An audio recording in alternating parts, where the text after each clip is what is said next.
Ang mabuting balita ng Panginoon ayon kay San Juan. Papuri sa iyo, Panginoon. Noong panahong iyon, sinabi ni Jesus, "Ako ang mabuting pastol. Iniaalay ng mabuting pastol ang kanyang buhay para sa mga tupa. Ang upahan ay tumatakas.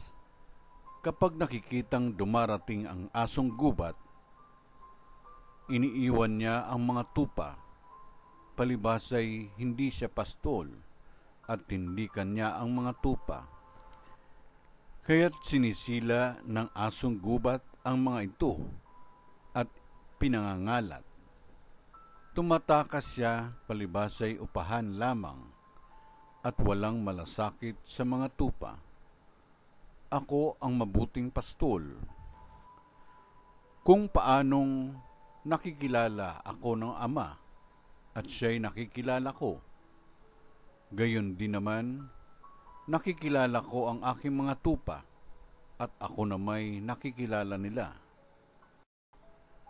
At iniaalay ko ang aking buhay para sa mga tupa. Mayroon akong ibang tupa na wala sa kulungang ito. Kinakailangang sila'y alagaan ko rin. Pakikinggan nila ang aking tinig. Sa gayoy, magiging isa ang kawan at isa ang pastol.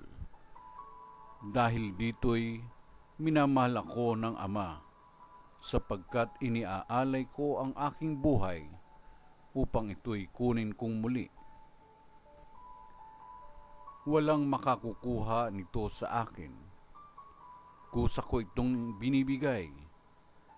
Mayroon akong kapangyarihang ibigay ito at kuning uli.